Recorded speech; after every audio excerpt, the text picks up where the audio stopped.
Hi, I'm Jessica Lorraine and I'm here with my guest, Jack Moon.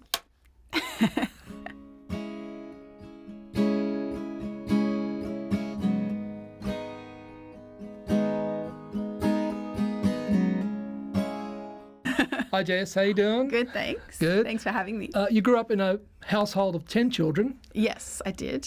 So how does a musician living in a home with 9 other siblings find space to create music? It is challenging at times, but you kind of just do what you got to do. I used to go outside a lot, actually, especially when I wanted to write a song, because it's a bit hard to find a space where no one's going to eavesdrop on your personal thoughts and feelings that you're trying to spill into a song. So I would go outside and go find a quiet corner or a paddock and sit down and write there. Do you ever go to your other brothers and sisters for some lyrical content? Not often, but occasionally I will try and get them to give me an opinion, but sometimes they don't want to tell me what they think, which is quite annoying. How old were you when you started writing songs? I probably started writing songs properly when I was 13, which was just when I started playing guitar. And as soon as I learned a few chords, I was writing songs. But I think I wrote poems and things like that earlier than that. I don't think I really ever shared them with my family or anything, but I sort of wrote things that were almost songs, probably from when I was about 11 and 12. Yeah, so you got the lyric thing going first. Yeah. Were you influenced by any particular artists or genres?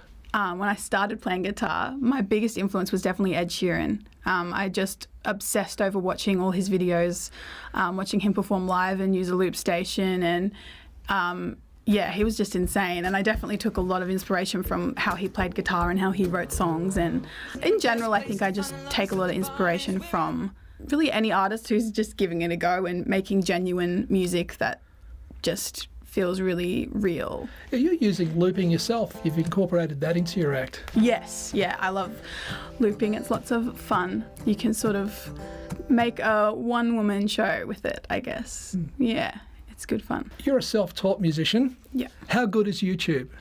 YouTube is amazing. I honestly don't think I would have been able to learn guitar without it. I tried to learn from like a little classical theory book multiple times, but it just never stuck. I couldn't concentrate on it long enough to just learn how to play Twinkle Twinkle Little Star.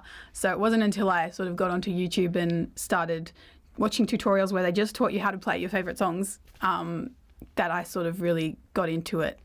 Some songwriters rely on an instrument to give birth to a tune. At other times, there may be a lyric or a hook that becomes a song. So what's your process to writing tunes? Usually it starts with both. Like I'll start playing around with some chords and I'll just start kind of making up a song on the spot and seeing what sounds okay, and I might hit record on a voice memo on my phone and just record for a while and see what comes of it. That's sort of my usual process. If I'm just sitting down to write a song, I'll just start jamming basically. But sometimes it comes from lyrics that I just sort of come up with when I'm out and about, and I'll write them in my phone and then I'll go home and I'll work on the lyrics and the song afterwards, or random inspiration like overheard conversations. And yeah. Who is Ghost? The Ghost is sort of anxiety. I wrote that song a long time ago, so it's a distant memory, but I think really sort of anxiety and depression and just, sad feelings. Ghost in my mind, ghost in my dreams, ghost in my nightmares, waiting for me, ghost in my soul, ghost in my feet, pulling me away from where I want to be.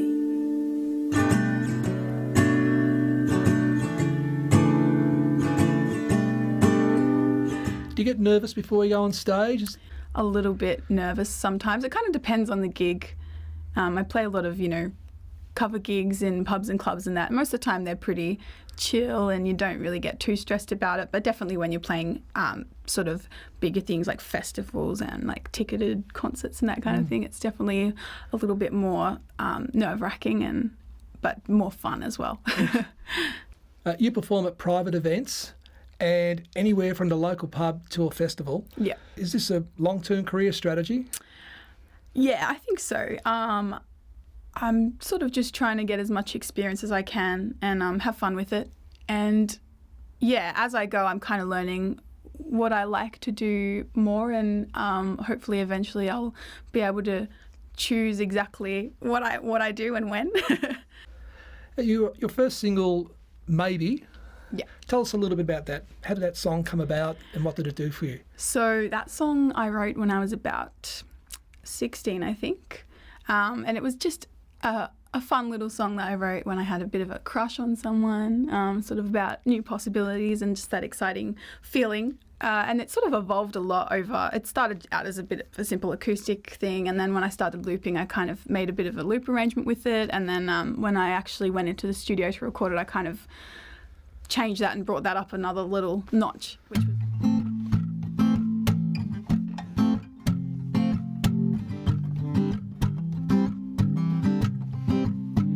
I like your smile, I like your laugh, I like the way you look at me, and I know everything's gonna be okay. I like your hands and your feet, the way they look so big and next to mine, but we still dance in perfect time.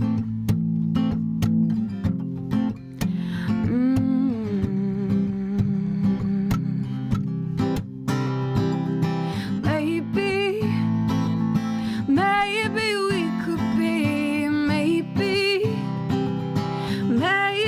like me, like I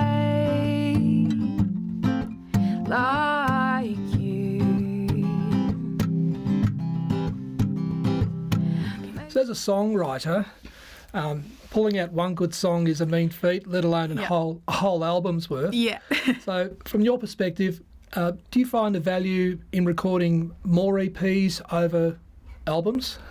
Yeah, I think especially in this sort of modern day and age, that's sort of the thing to do. You sort of spend your money more carefully on, making a smaller EP, a smaller body of work that's really sort of honed. Because, yeah, especially, there's so much music, and with Spotify and everything, it's so easy for everyone to listen to things. So you kind of constantly need to be giving them something new. Where do you see yourself in 5 years? That's a very hard question. Hopefully with a few EPs released. I'm not really sure exactly where I'll be. I don't really have a very clear picture of where I see myself, but definitely still in music and hopefully writing and just doing what I love. Yeah. And you think you'll have your driver's licence in 5 years? Yeah. Yeah, I will. Oh, good. And Jess, are there any new projects on the horizon? Yes, there's plenty. So I've got a single coming out really soon, which I'm very excited about, and I've made a music video for that, which was a really, really fun process to kind of work with a few actors and get the story of the song all sort of make it a reality, which was really cool.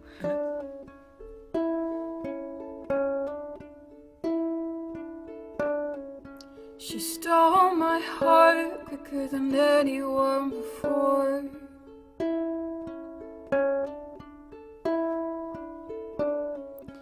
I'm not sure how I had it locked behind a high security door.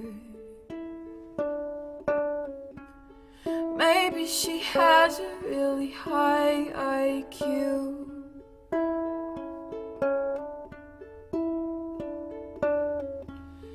Maybe she drugged the guard and stole the combination to get through.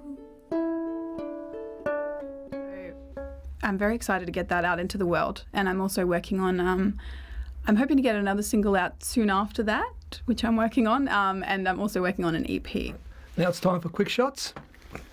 Are you a procrastinator? Yes. What's the one TV series you could binge watch all weekend? Nashville. Yes. Yep. What song do you sing loudly when driving in the car as a passenger?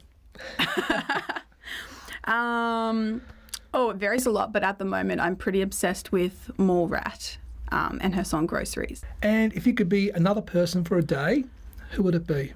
Definitely Ed Sheeran or Taylor Swift. Good choices. Either one of those, I'd just love to see the in and outs of their everyday life and how it feels to be in that sort of top of the world kind of environment. It'd be very cool. Well, Jessica, it's been a pleasure. Thanks for coming to Jack's Place. Thanks for having me. Ooh, ooh, ooh.